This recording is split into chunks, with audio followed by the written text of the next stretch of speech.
တိုင်းလူတိုင်းမှာစိတ်ခံစားချက်တွေရှိသို့တော်လူတွေဟာကိုယ့်ရဲ့စိတ်ခံစားချက်နဲ့ပတ်သက်ပြီးတော့သဘောပေါက်နားလည်ကြသလားဆိုနားလည်ကြစိတ်ခံစားချက်အကျဉ်းချင်းပြောမယ်ဆိုရင်၃မျိုးရှိကိုယ့်ကိုယ်တတိထားကြည့်ကိုကြိုက်တာလေးနဲ့တွေးလို့ရှိရင်သို့မဟုတ်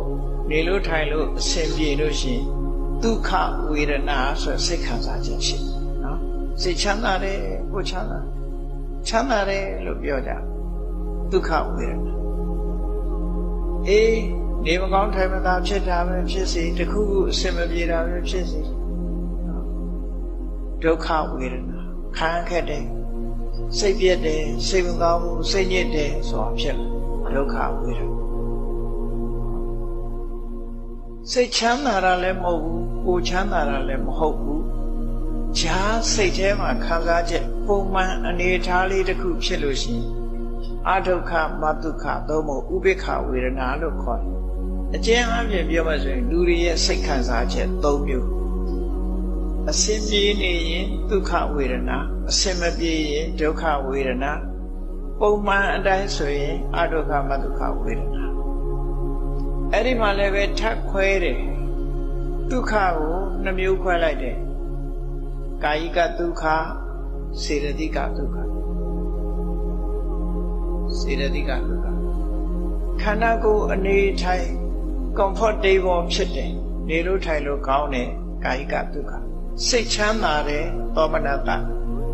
happiness လို့ပြန်စိတ်ချမ်းသာတယ်ပျော်တယ်ဒုက္ခမှာလည်းပဲထို့တူပဲလူကနေမကောင်းဘူး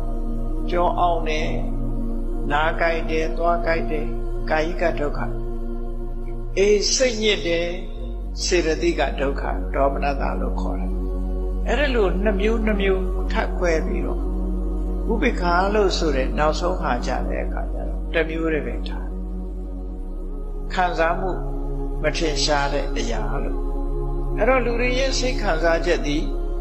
ဒုက္ခဒုက္ခအဒုက္ခမဒုက္ခဆိုတဲ့ပါဠိနဲ့ပြောမှဆိုရင်အခြေခံအပြင်၃ခုရှိတယ်အဲ့ဒီ၃ခုကိုဒုက္ခနဲ့ဒုက္ခကိုစိတ်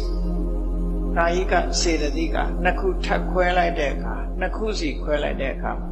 ဝေဒနာဟာ၅မျိုးဖြစ်သွားတယ်နော်လူတွေရဲ့တဏ္ဍာမှာစိတ်ခံစားချက်၅မျိုးရှိတယ်အဲ့ဒီ၅မျိုးကိုအချင်းချုပ်ပြီးတော့ပြောကြည့်ရအောင်